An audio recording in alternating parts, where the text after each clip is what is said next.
Guess who? Denzel, I told you to stop bothering me at the office.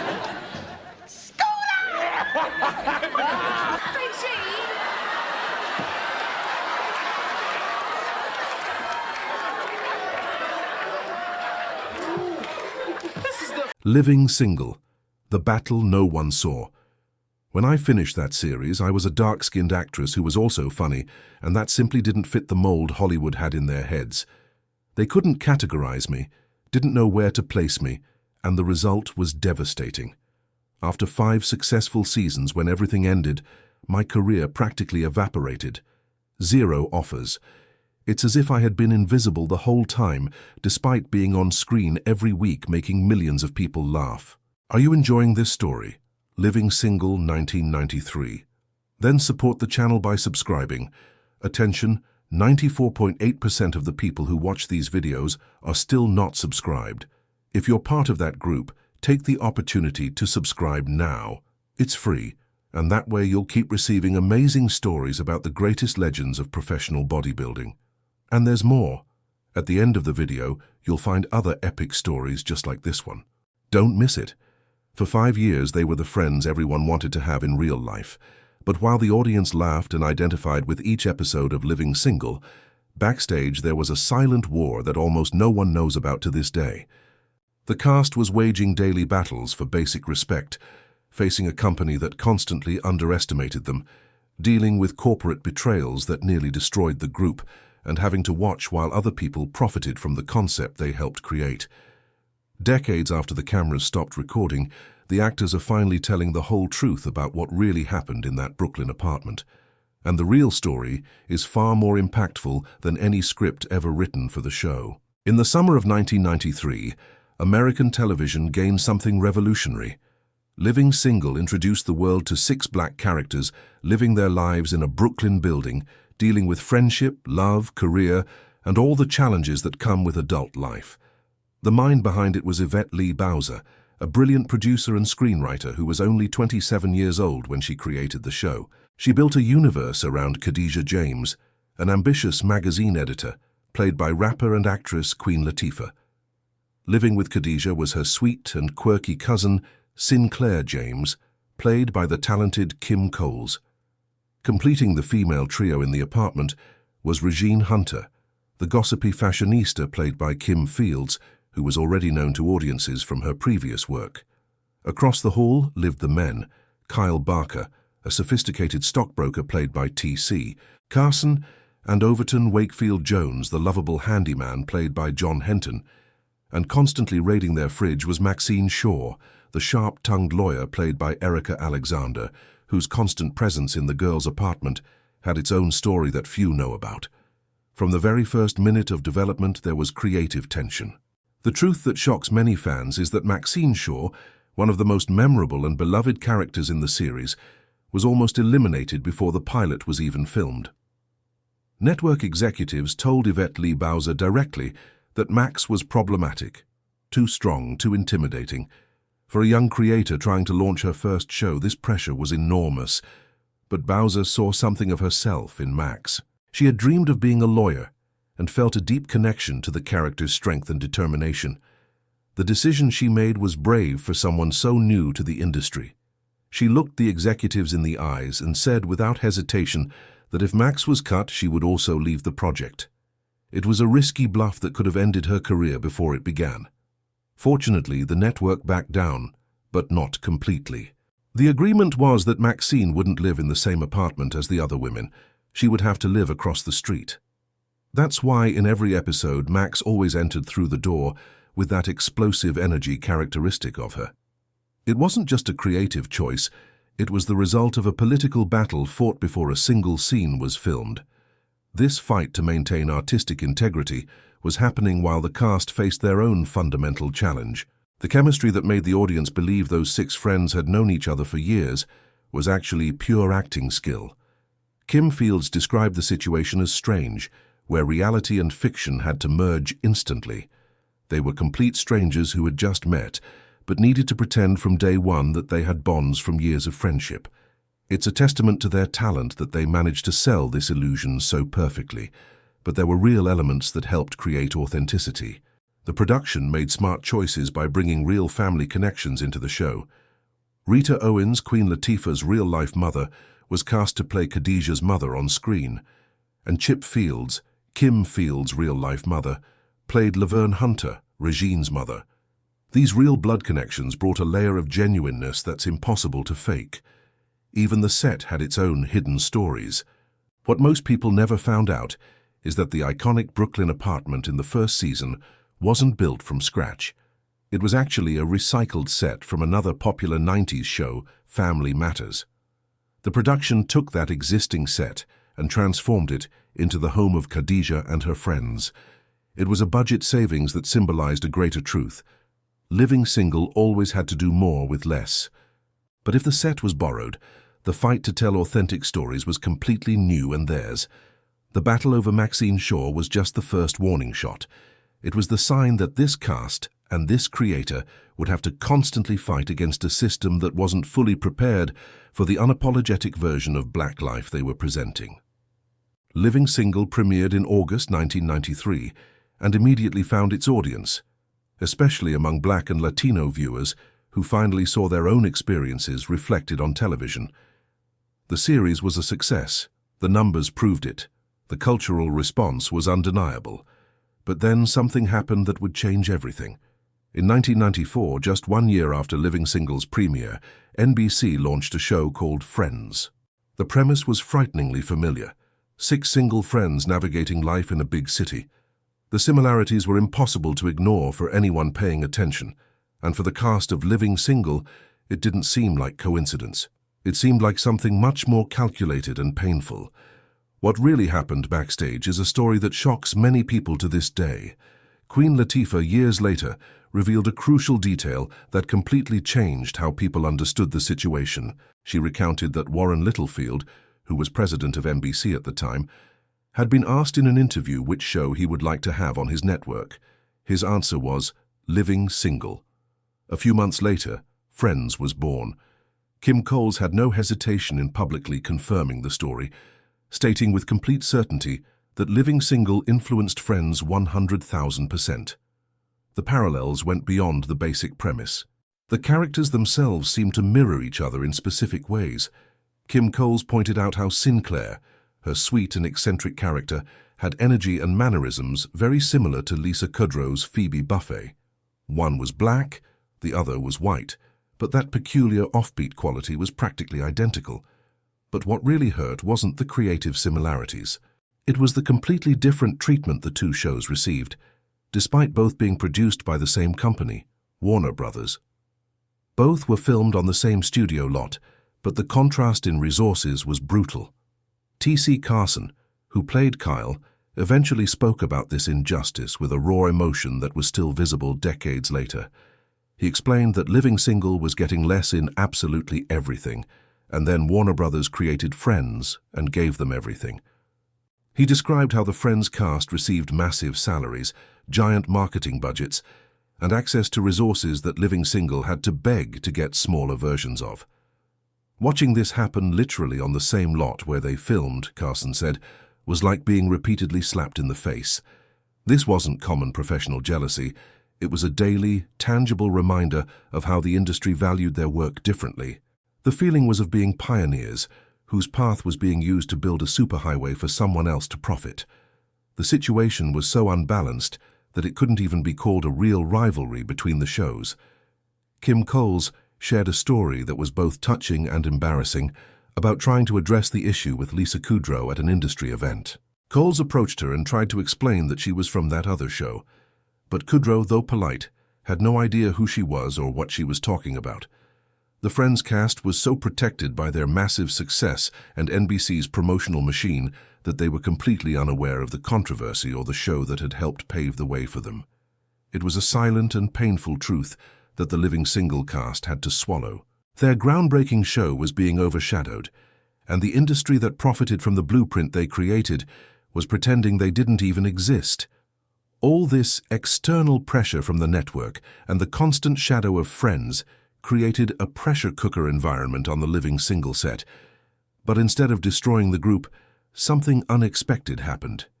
It forged even stronger bonds between the cast, especially among the women. They built their own safe space, a sisterhood based on shared secrets and absolute solidarity that became their primary defense against an industry that often seemed hostile. One of the most shocking secrets was the intense pressure placed on Kim Coles about her weight. She revealed that at the beginning of each season, her manager would get a call from network executives saying Kim needed to lose weight. It wasn't a suggestion, it was a demand, and it came with an embedded threat. Coles was informed that if she continued gaining weight, the writers would have to start writing fat jokes into the script. For any actor, this type of threat could completely destroy confidence, but the living single sisterhood was stronger than any corporate pressure. When Kim Coles told Erika Alexander what the executives were saying, Erika's response was immediate and fierce. She looked at Kim and said without hesitation that she wouldn't read those jokes. She would refuse. Queen Latifah also made it absolutely clear to the producers that this type of cruel humor would have no place on their show. They united and protected each other from the cruelty of the business. The connection went much deeper than just defending each other from executives. They built a world of body positivity within their own dressing rooms.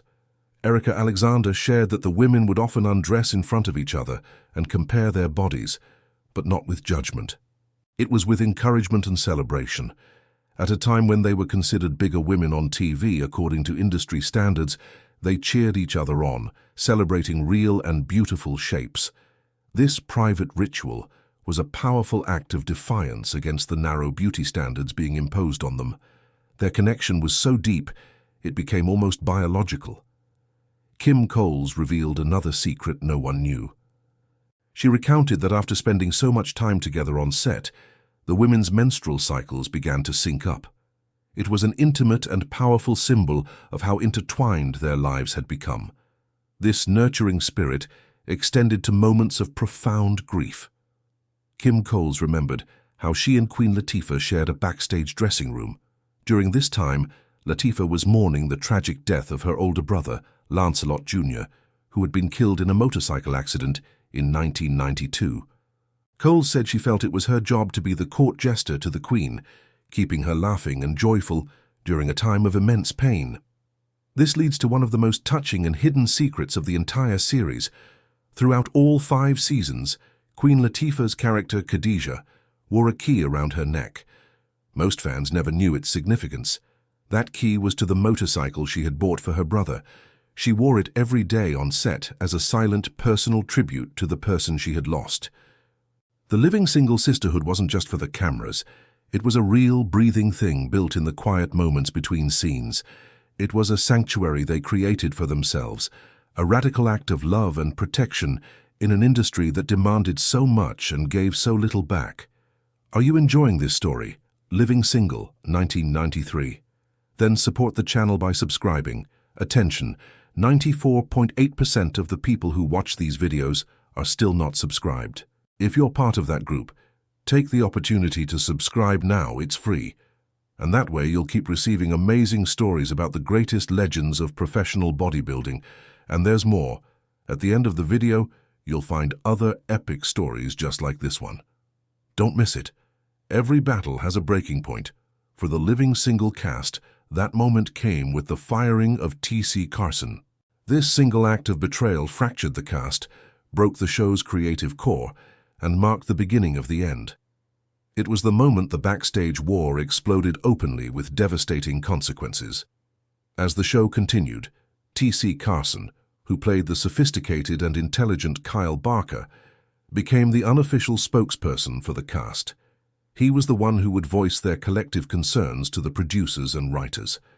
Carson wasn't fighting for money or personal fame. He was fighting for the integrity of their characters. Carson revealed that he spoke up whenever he felt the writers were trying to turn Kyle and Overton into stereotypes. He told them directly that they couldn't put 2 buffoonish black men against 4 strong black women.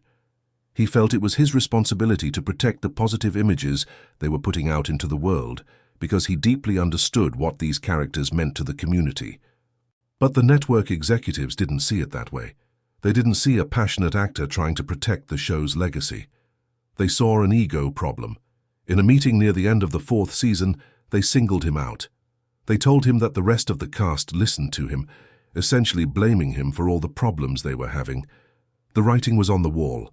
The way they fired him was cold and deceptive. On the show, Kyle's character was written off, leaving to accept a job in London. Carson, sensing what was coming, asked the producers directly if he was being fired. He just wanted to know so he could prepare for his future. They lied to his face. They told him they would never break up the group. Then the ultimate betrayal happened. Carson was at home watching his final episode air. He watched Kyle say goodbye to Max and leave for London.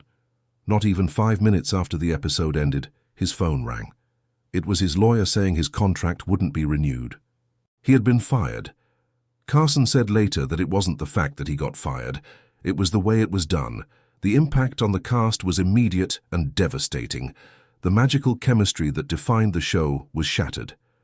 Years later, on their podcast Reliving Single, Erika Alexander reunited with T.C. Carson and finally revealed the depth of the wound his firing had left.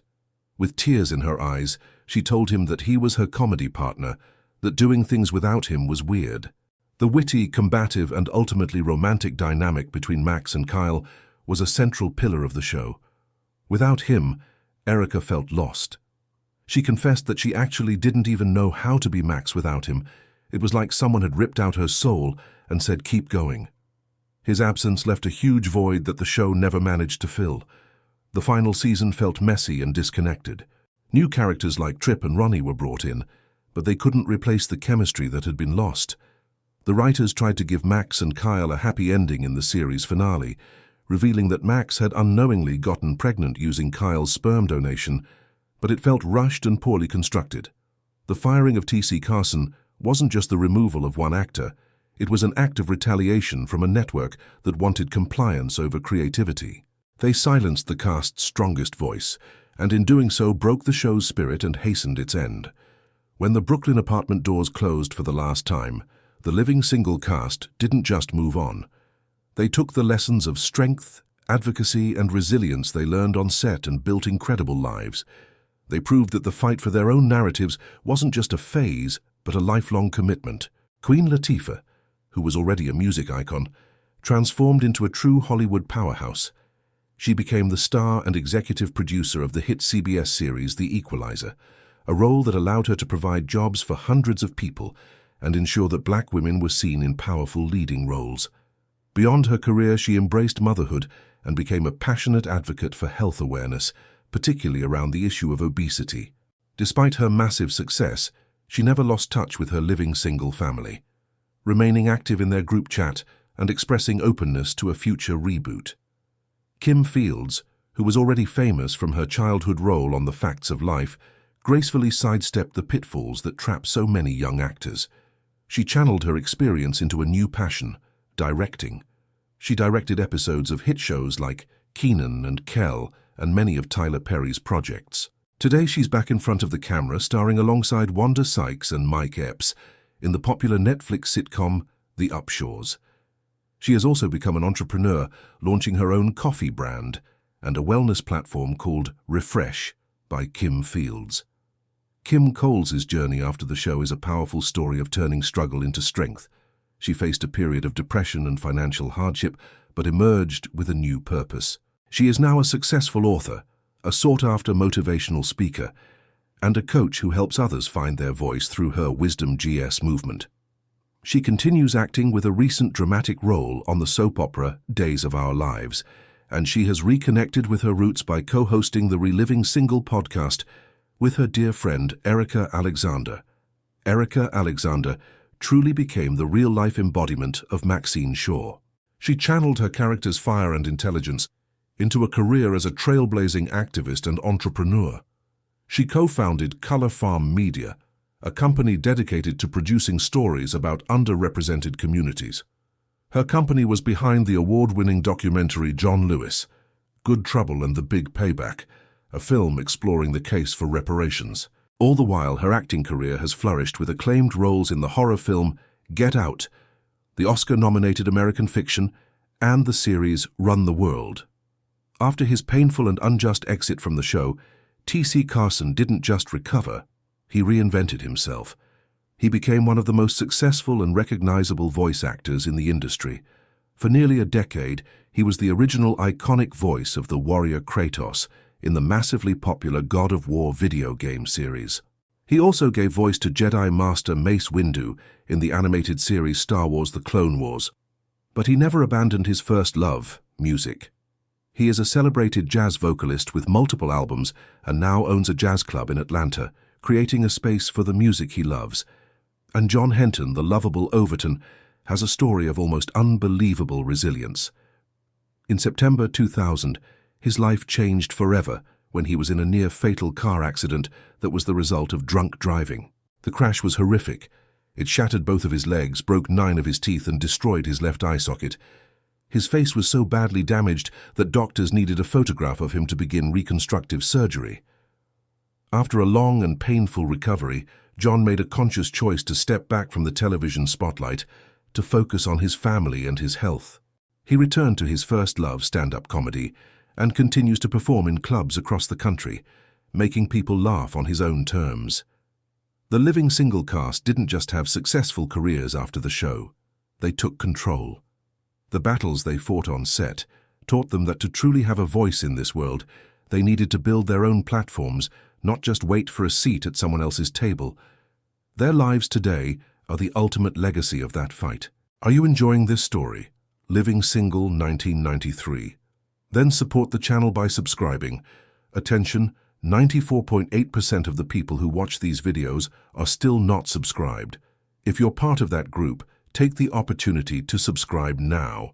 It's free, and that way you'll keep receiving amazing stories about the greatest legends of professional bodybuilding. And there's more. At the end of the video, you'll find other epic stories just like this one. Don't miss it. The story of Living Single is more than a sitcom. It's the story of a chosen family who fought for their image, their integrity, and each other. What most fans never realized is that the strength, the humor, and the love we saw on screen wasn't just acting. It was forged in a real-life fire. And it's a legacy of resilience the cast continues living every single day.